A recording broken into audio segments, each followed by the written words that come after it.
out of sight, out of mind can easily be applied to a working spouse and their job. We see the importance in going to work every day, right? But recognizing the significance of that action and respecting the stress that goes with it, that can be much easier said than done. Writer Brooke Romney recently put this topic to paper. She says showing a little gratitude in this situation can really go a long way. I was impressed with the angle you took, and there was one comment in particular that jumped out to me.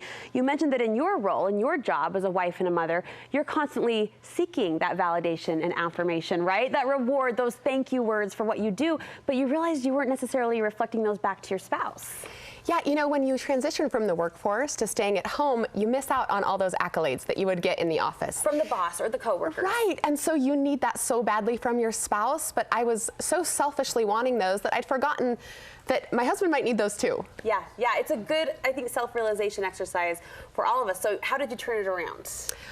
Well, my husband went back to school and we had 3 kids, and all of a sudden it was a lot more stressful, and you know, the money wasn't coming in as consistently, and we were really trying to make things work. And so when he went back to work, I was so grateful. You know, had a newfound appreciation. It was a whole different appreciation for what he does. You've put that appreciation you discovered through your own learning experience into paper. It's the form of a list, and I love it because you've got do's and you've got don'ts. So let's start with a do. The most obvious one, do say thank you. It's obvious, but I don't think a lot of people do it because it sounds weird sometimes to say, hey, thanks for going to work today. But it is really important to have that verbal gratitude. And they need to know that you recognize it on a daily or a weekly basis that, hey, you know, you're going to work so that I can stay with the kids. And do you think sometimes we women appreciate those warm, mushy gushies more than men? Do you think the husbands at the end of the day really do appreciate those simple words? I think so. Yeah? I think it makes a difference. I really do. Another, this is actually a don't on the side of the list. You say don't assume work is a certain way. In other words, don't assume your spouse is just skipping off to have a party. Yeah, when you're home with littles all day, it feels like any time with an adult without children would be a party. It's a break. Yeah, and you know, especially if they get to go to lunch. I mean, that's a real party. But it's really not. I mean, work is work. And if you've been somebody in the workforce, you know that no matter what you do, even if you love your job, you are ready to come home. You're still working. Along the same lines, don't talk about what you wish you had. And it's hard because when somebody decides to stay home, it means you're sacrificing some monetary things.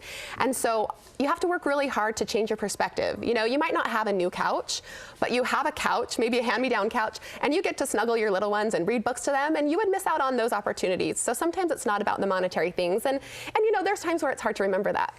Your comments kind of draw my mind back to a conversation I had with Studio 5 relationship coach Matt Townsend. We love his advice, in part because he's always kind of redirecting us to the male point of view. Right. And he said something similar, that men read the undertones and the subtext, right? If I want a new couch can equate to you're not working hard enough. Right. Depending on who's working in that situation. Right, and you just don't want to do that. You know, it's really lucky if somebody can stay home. Yeah, it really is. Yeah, it is. It's a definite fortunate blessing. Your next point is especially difficult if there are frustrations surrounding your spouse's work. You say don't throw the worker under the bus. You know, these days a lot of workers travel for their job. They work late hours, they work strange hours in order to provide for their family. And it can be really easy to let those frustrations out on your kids and tell them, you know, oh, dad didn't make it to your baseball game, or mom couldn't make it to the concert. But what we need to do is remind them that they play baseball because their dad works, or they go to concerts because their mom is working so hard at their job. Right. And, you know, we need the money, you need the people, you need the time. We're all working together to make sure our kids get these experiences. Well, you bring up the money. That's obviously the end game to any job. Yeah. So how does your own spending factor into this appreciation movement? I think it doesn't matter if somebody makes $1,000 a month or $100,000 a month. The way somebody handles that money shows gratitude in a nonverbal way. So if you're spending over your budget, if you're putting your family into debt, you know, regardless of what you're spending, you know, you need to reflect on that and realize that by doing those things, you're saying you're ungrateful or you're unappreciative for what you have. It's so easy when a spouse is walking through the door, no matter which spouse that is at the end of the day, to want to just do the immediate handoff, right? I've been with the littles and the kids all day, so let's trade, do-si-do, your turn. But there are some ways you can kind of pick up the slack at home you point out in this piece. Yeah, there's lots of ways. You know, if I'm home and I have time to throw something in the crock pot, or if I have time to do a load of laundry, it's not necessarily a 1950s ideal separation. Right. But it's showing gratitude by helping each other out. You know, and maybe if you stay at home, maybe the other spouse that's working needs $500 extra a month, and you're gonna have to figure out how to do that.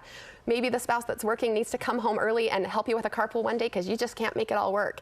You know, we really need to work together. It's not juggle. him versus me. It's a give and take for sure. I'm going to tick through some of these quickly. Do recognize that downtime is a must for both of you. That's important. Do talk nicely. I liked that simple kindergarten, but important reminder, do notice help. And finally, do enjoy your job. Do love whatever work you're doing.